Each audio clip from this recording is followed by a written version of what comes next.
बघत नाहीये. वळूयात पुढच्या बातमीकडे.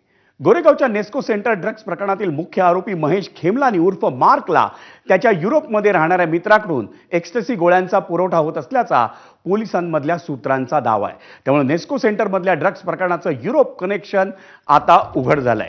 महेश खेमलानीच्या युरोपमधल्या मित्रानं त्याला उल्हासनगरच्या पत्त्यावर 2 खेपांमध्ये तब्बल 4000 गोळ्या एक्स्टसीच्या 4000 गोळ्या पाठवल्या होत्या अशी माहिती आहे आणि त्यासाठी त्या दोघांमध्ये क्रिप्टोकरन्सीनं व्यवहार झाल्याचं तपासात उघड झालंय. युरोपमधील संशयिताविरोधात मुंबई पोलिसांनी रेड कॉर्नर नोटीसची तयारी सुरू केल्याचीही माहिती आहे. दरम्यान 4000 पैकी 935 एक्स्टसी गोळ्या या पोलिसांकडून जप्त करण्यात आल्या आहेत आणि उर्वरित एक्स्टसी गोळ्यांचा शोध अजूनही सुरू आहे. नेस्को सेंटर ड्रग्ज प्रकरणातल्या महेश खेमलानीसह 3 आरोपींची मुंबईतील एका हॉटेलमध्ये एका परदेशी पुरवठादारासोबत भेट झाल्याचाही संशय पोलिसांना आहे. टिटवाळा ड्रग्ज प्रकरणात लखनौमधून जाफर हुसेन झैदीला अटक करण्यात आली आहे. दिल्ली NCRमध्ये एक्स्टसी गोळ्यांची विक्री केल्याचा त्याच्यावर आरोप आहे.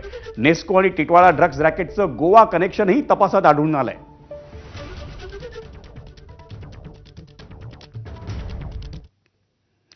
मुंबईतल्या पायधुणी परिसरात डोकाडी या कुटुंबातल्या 4घांच्या कलिंगडातून विषबाधा होऊन झालेल्या मृत्यू